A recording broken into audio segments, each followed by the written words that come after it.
반갑습니다. 구독자 여러분, 그리고 영상을 처음 시청하시는 여러분, 패션과 문화 컨텐츠를 제작하는 BPR입니다. 소중한 시간 투자해 주셔서 감사드립니다. 이번 컨텐츠는 MA1 자켓에 대한 역사와 MA1 자켓은 어떤 스타일에 가장 유연하게 잘 스며들었는지 알아봤습니다. 이 부분도 함께 집중해서 확인해 주시면 좋을 것 같습니다. 영상을 통해 살펴보시죠.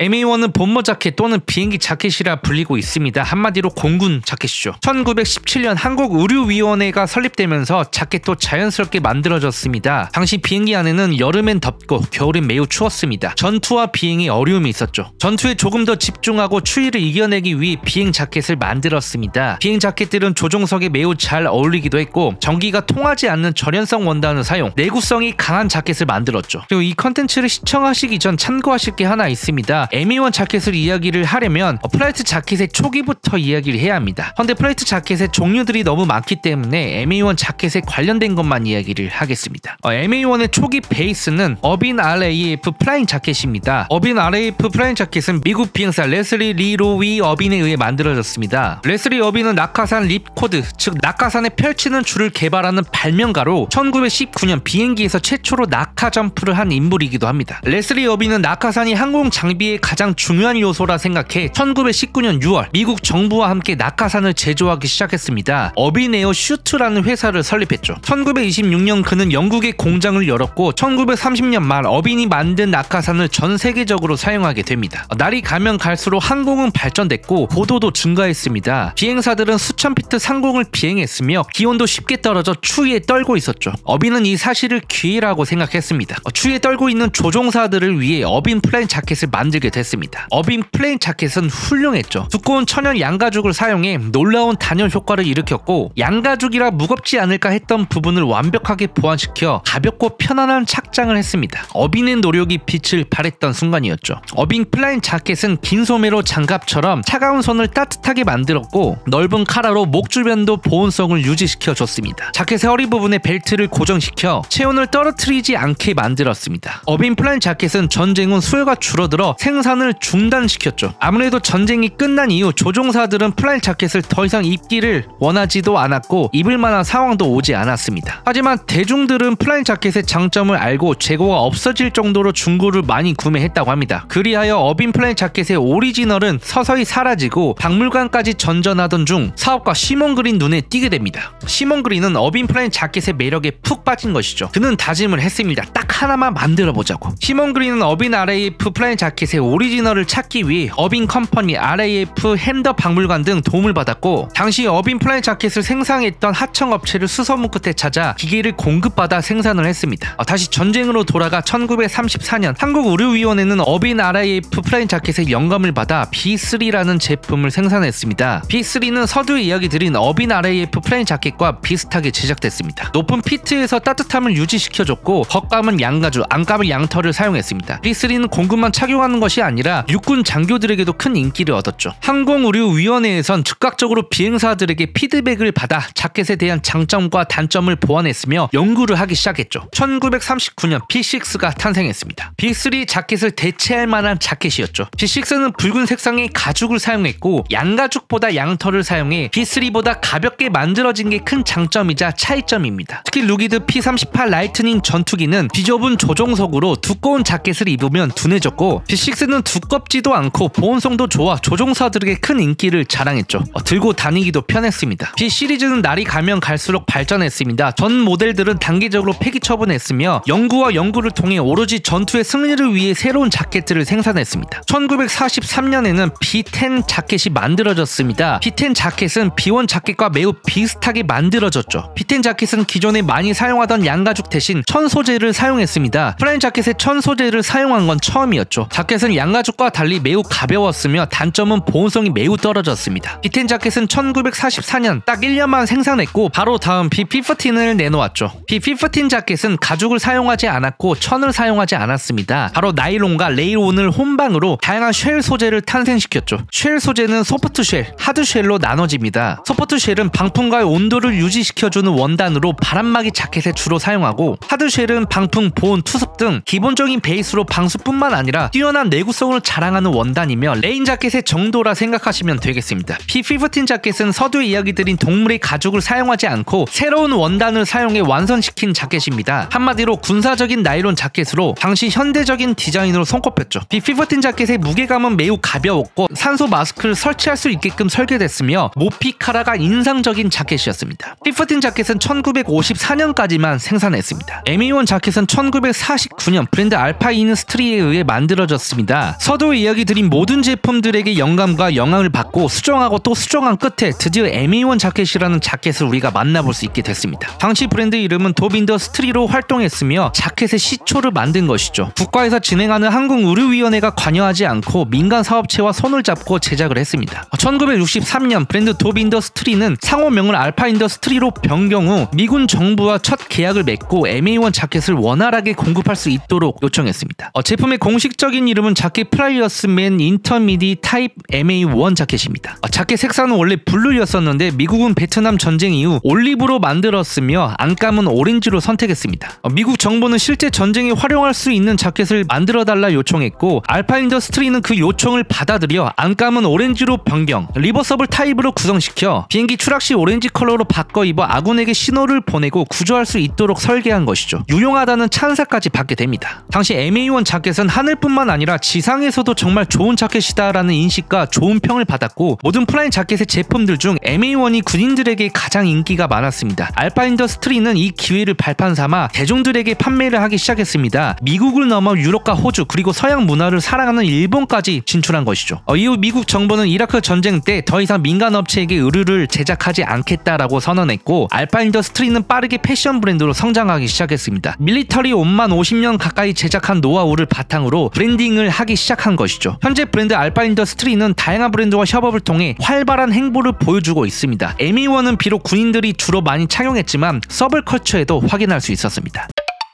먼저 영국에서 살펴보겠습니다. 서두에 이야기 드린 MA1은 대중들의 일상 속에 자연스레 녹아들어 남녀노소 가릴 것 없는 자켓으로 큰 인기를 얻었습니다. 영국은 1950년대부터 독립 디자이너들이 대거 탄생해 독특하고 개성 있는 스타일을 선보였습니다. 영국 패션의 기둥이 됐죠. 1970년대 당시 런던은 펑크, 히피, 보헤미안, 디스코 등 다양한 스타일이 존재했지만 그중 유독 스피드를 즐기는 스타일이 존재했습니다. 바로 스쿠터 보이룩인데요. 펑크 문화에서 자연스레 태어난 룩입니다. 남녀노소 할 것 없이 많은 스쿠터를 몰고 흘러나오는 밴드 음악을 내비삼아 도시 전체를 돌아다녔습니다. 특히 주말에는 5천여 대, 많게는 만여 대가 도시로 나왔다고 하네요. 스쿠터 브랜드는 베스타와 람보레타 등 인기가 많았고 펑크를 좋아하는 집단과 소울과 재즈를 좋아하는 집단 두 집단으로 나눠져 세력 싸움까지 발생했다고 합니다. 이들은 커스텀을 통해 분류됐죠. 모든 스쿠터 보이들은 군인들을 연상케 하듯 온통 녹색, 밀리터리 룩을 즐겨 입었고 특히 MA1 자켓을 많이 착용했습니다. 당시 영국에서 스쿠터 자켓을 찾을 때 MA1을 찾았다고 하죠. 그 정도로 인기가 많았습니다. 스쿠터보이 룩은 유스들의 문화로 자리를 잡았고 1990년대까지도 유행을 불러일으켰습니다. 스쿠터보이들이 도로 위를 달렸다면 길거리엔 스킨헤드가 있었습니다. 스킨헤드는 1960년대 후반 영국에 있었던 노동자 계급을 칭하는 말로 쓰이기 시작했고 짧게 깎은 머리 혹은 대머리 등 머리예라는 뜻을 가졌습니다. 이후 다른 나라에도 퍼져나갔죠. 특히 러시아로 진출하면서 각종 이슈를 불러일으켰습니다. 러시안 스킨헤드들은 동양인만 폭행 및 살인하여 극단적인 인종차별 성향을 보여줬고 현재까지도 안 좋은 인식으로 자리를 잡았습니다. 1980년대 스킨헤드들의 복장은 남달랐습니다. 종아리까지 오는 긴 부츠를 착용했고 하얀색 셔츠와 멜빵 바지 그리고 MA1 자켓을 착용했으며 그들의 특유 인상과 악동적인 태도 그리고 위협감을 불러일으키는 걸음걸이로 길거리를 행보했죠. 펑크 문화의 영향을 받은 듯한 스타일이었습니다. 그들은 전체적인 스타일의 완성도를 높이기 위해 MA1을 착용했고 부츠와 청바지 등 찰떡인 밸런스를 추구했죠. 물론 군사적인 이야기가 깃들여진 자켓이기 때문에 무게감을 잡기엔 충분했습니다. 서두에 이야기된 스쿠보이 그리고 스킨헤드 문화를 모든 문화라 칭했습니다. 모두는 음악과 패션에 중점을 둔 문화로 유스들의 라이프 스타일을 과감없이 보여주고 있는 문화이기도 합니다. 많은 문화들을 살펴보고 확인해보면 각종 이슈들은 항상 있는 것 같습니다. 그것만 빼면 완벽한 문화인데 말이죠. MA1 자켓은 1990년대 미국에서 붐을 일으킵니다. 바로 힙합에 들어온 것이죠. 힙합 문화 문화에 상반된 정말 각기각색의 스타일들이 힙합이라는 문화에 들어와 안방인 듯 고스란히 녹아들었습니다. 1990년대 힙합 스타일들은 다양했지만 밀리터리를 주로 많이 입었고 특히 MA1 자켓은 2000년대로 들어와 굳건히 자리를 잡았습니다. 다양하고 많은 브랜드들이 MA1을 제작하기 시작했으며 스트리트에도 빠질 수 없는 제품으로 거듭났죠.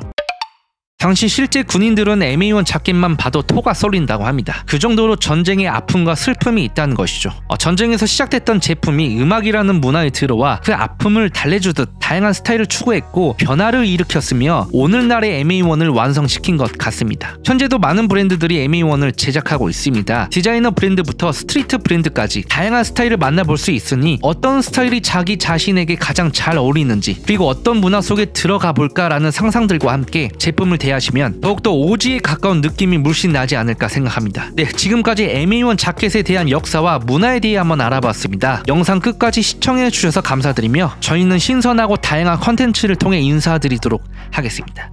감사합니다.